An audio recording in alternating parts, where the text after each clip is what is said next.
बिस्मिल्लाहिर्रहमानिर्रहीम। Program evening with social bakery के साथ आपका मेज़बान आमिर शहजाद आपकी खिदमत में हाजिर और अपने सब देखने वालों को सलाम पेश करता है।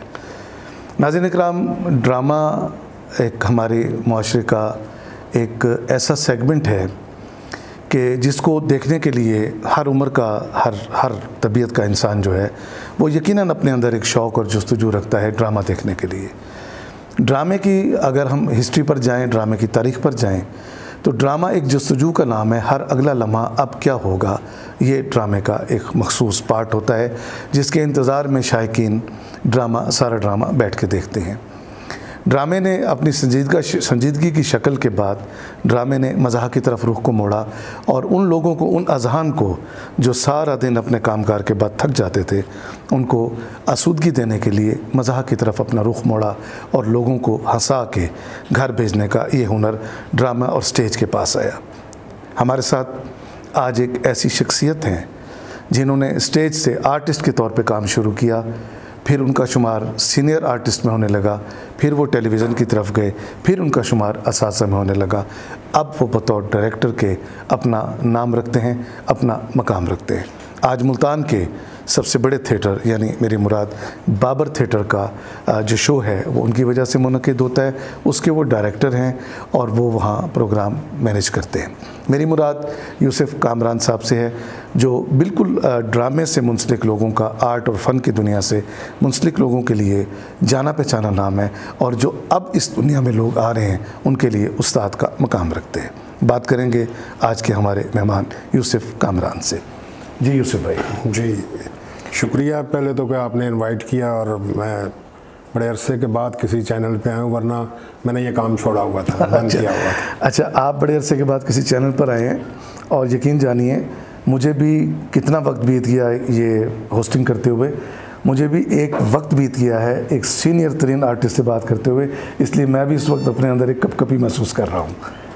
नहीं ये तो नहीं, माशाल्लाह आपका अपना नाम है, आपका अपना लहजा है, आपका अपना तलफ़्फ़ुज़ है। कई प्रोग्राम आपके तलफ़्फ़ुज़ जो होता है ना, ख़ास तौर पे रेडियो पे या टीवी पे, तो तलफ़्फ़ुज़ का बड़ा ख्याल किया जाए। इसे भाई वैसे यानी जो ये लफ्ज़ की अदायगी है, रेडियो की दुनिया हो, ये स्टेज की दुनिया हो, ये टीवी की दुनिया हो, भले गलतियाँ इंसान करता है मगर लफ्ज़ की अदायगी आर्टिस्ट का वक़ार बढ़ाती है।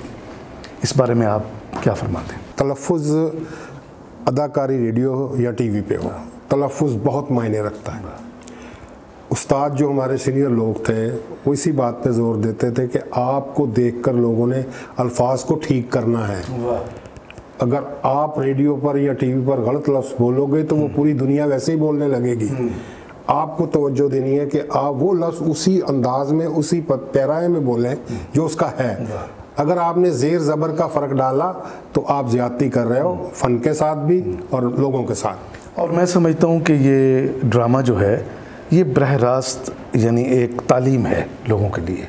इसमें सबक भी है, इसमें मज़ा भी है, इसमें और भी कई मौजू हैं।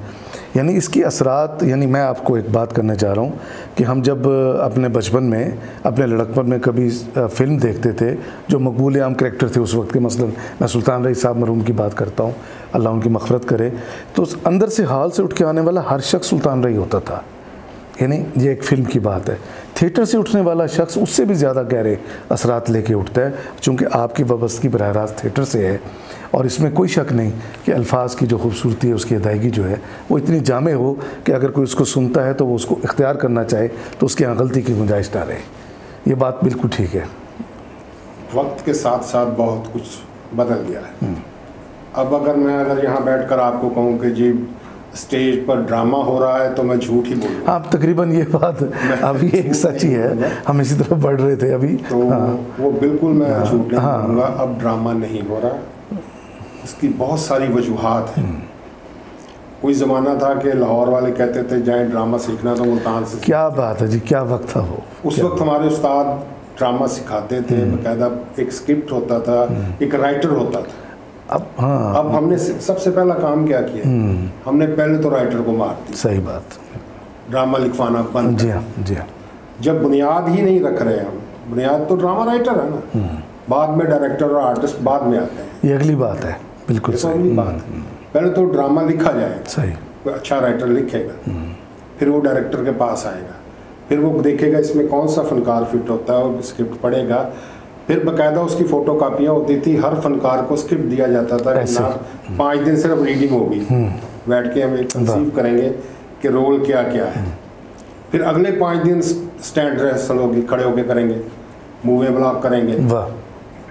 उस वक्त तो ये कि ड्रामा अगर 1 घंटा और 55 मिनट का हुआ है और अगले दिन वो 2 घंटे का हुआ है तो डायरेक्टर ने बुला लिया सबको, 5 मिनट कैसे बढ़ा है, वाह, उसको तो हम कहते थे ड्रामा। ये ड्रामा था, बिल्कुल सही। अब जो कुछ हो रहा है मैं इसको ड्रामा तो नहीं कह सकता, मैं ये कह सकता हूँ अच्छा वैरायटी शो कर रहे हैं, पब्लिक इंटरटेन कर रहे हैं, क्योंकि कमर्शियल दौर आ गया, राइटर खत्म हो गया, डायरेक्टर खत्म हो गया, मेकअप मैन खत्म हो गया, सेट लगाना हमने बंद कर दिया, मेकअप मैन हमारे पास नहीं, अब सेट नहीं है, सबसे बड़ा जो एक नुकसान आ रहा है। हाँ, बिल्कुल सही, सेट नहीं है। अच्छा, बहुत अच्छी बात आपने की कि सबसे पहले हमने राइटर को किल किया है। राइटर वाज द बेस, यानी जो एक आपको लिख के देता था कि करना क्या है। अच्छा, राइटर पीछे बैठ के देख रहा है कि मेरे स्क्रिप्ट के ऊपर काम हो रहा है। अब राइटर तो बेईमानी हो गया, राइटर का तो वजूद ही खत्म है। अब तो खुद आर्टिस्ट हस्बे तवक्को और हस्बे डिमांड अपना स्क्रिप्ट बनाए चले जा रहा है, जुमले के साथ जुमला, लाइन के साथ लाइन। अब इसमें डायरेक्टर क्या कर सकता है कि अगर मेरे ड्रामे में 15 एक्टर काम कर रहे हैं, मेल फीमेल समेत, और उसमें से 13 मुझे शो वाले दिन कॉमेडी तराने के बाद पूछें कि मैंने क्या करना है, तो कहाँ गया राइटर, कहाँ गया डायरेक्टर? हाँ, वो बिल्कुल चीज़ नहीं रही। अच्छा यूसुफ भाई, कैसे मैं मायूस नहीं हूँ। हाँ, मायूस नहीं, हम रोशन सुबह देखने वाले लोग हैं। हाँ, हम मायूस होते हैं, जारी रखे हुए। जी हाँ, मैं कोशिश करता हूँ कि ड्रामा नहीं भी कर रहा तो ड्रामे में 3 मिनट का, 5 मिनट का कोई ऐसा सीन ज़रूर डाल दूँ जिसमें पब्लिक देखेगी यार हाँ ये ड्रामा था। हाँ, 5 मिनट का, अगर 2 घंटे वो जो एक जुस्तजू है, एक इश्तियाक है, वो मिल जाए उसके। हाँ, वो उसको बिल्कुल था, बिल्कुल है। तो भाई कैसे शौक हुआ स्टेज की तरफ आने का? ये 1980 की बात है। वैसे मेरा ज़ाती ये है कि मुझे कोई शौक था नहीं जी।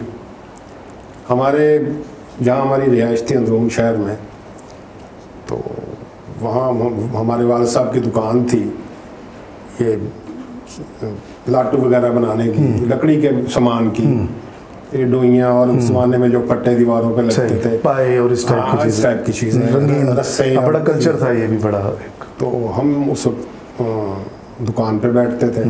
हमारे उसी इलाके में एक साहब अब्दुल इस्लाम बज़मी साहब उनका नाम था, वफात पा गए, अल्लाह उनको जन्नत में आला मुकाम दे, और एक यामिन गुलफाम साहब जी, ठीक है, वो उसी इलाके में रहते थे और वो उस ज़माने में ड्रामे करवाया करते थे ऐवान अदब में।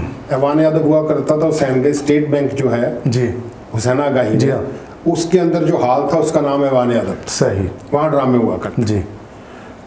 तो उन्होंने एक दफ़ा कहा कि भाई उस वक्त लोग ड्रामा देखने नहीं जाते, तो कहने लगे यार आकर 2-4 दोस्त आ जाओ ड्रामा ही देख लो। हमने किसी को फ्री में ड्रामा मिलता देखने जाते हैं, तो ड्रामा देखने चला गया मैं, बिहाफ टू अब्दुल इस्लाम बज़मी सही। उन्होंने एक पास सा दे दिया छपा हुआ, और हम 2-3 इकट्ठे होकर मारने के लड़के वो ड्रामा देखने चले गए। उस वक्त तो लड़के ही थे। तो अब वो ड्रामा देखा, अभी शुरू नहीं हुआ, तो कुछ कौमी तराने के बाद वो अब्दुल इस्लाम बज़मी साहब मेरे पास आए, मुझे कहने लगे यार 1 मिनट अंदर आना। वो पीछे में चला गया, तो कहने लगे कि भाई एक एक्टर हमारा नहीं है पहुंच सका, ये 2 लाइनें बोलनी है बस, स्टेज पे जाके बोल दो, पैंट शर्ट तुमने पहनी हुई सही है, तो भाई ये 2-4 लाइनें बोल दो। मैंने कहा जी बिस्मिल्लाह मैं बोल लेता हूँ, कोई बात नहीं। शौक तो स्कूल में भाई बज़मी अदब जैसे आपने पहले डिस्कस होती थी यहाँ से कि बज़मी अदब का होता था, तो उसमें शेर व शायरी करने के मतलब मुख्तलिफ आइटम स्मेल होती है, यानी जो कॉन्फिडेंस था वो कायम था। तकरीरें वगैरह करते थे स्कूल में, तो वो कॉन्फिडेंस मतलब टांगों का कांपना वहाँ बिल्कुल नहीं था, वो एक था कॉन्फिडेंस कि मैं जब इतने स्टूडेंट के सामने बात कर सकता हूँ। खैर वो जैसे उन्होंने लाइनें याद कराई, मैंने जाके लड़की से, वो जो हीरोइन थी, तो उससे बोल दी। तो वो कहने लगा कि भाई तुम ये है ना जितने दिन ड्रामा ही अब तुम्हें ही करना पड़ेगा। अच्छा, कंटिन्यूटी आ गई। ड्रामा जिस दिन एक दिन देख के गए घर, उस दिन तो कोई बहाना कर दिया, वालदा ने दरवाज़ा खोल दिया, बहाना कर दिया, चलो जी जान बच गई। जब तीसरे दिन मोहल्ले में से किसी ने वालिद साहब को बता दिया कि जनाब ये तो ड्रामे में काम करना है, वालिद साहब ने फिर उतनी फैंटी लगाई जितनी हमें पढ़नी चाहिए थी। अच्छा, और वालदा छुड़ाती रही। उन्होंने कहा नहीं ये खैर वो क्योंकि पुराने ज़माने के लोग थे, जी हाँ। हम कहते हैं वो अच्छे थे, बहुत उनकी बातें आज भी याद है, वो ठीक कहते थे वो लोग, बिल्कुल सही बात है। हम उनको कहते हैं ना पुराने ज़माने आज से बहुत बेहतर थे। जी जी जी, जो पुराने उनके अदराक हमसे ज़्यादा बुलंद थे, हमें साइंस ने वो नहीं दिया जो उनको सिर्फ उनका इल्म के फल्कियात उन्हें दे देता था। तो मैंने उसको कहा, मैंने कहा जी मैं तो नहीं जा रहा, आज नहीं आऊँगा मैं शो में, वाले साहब ने रात बहुत पेंटिंग लगाई है।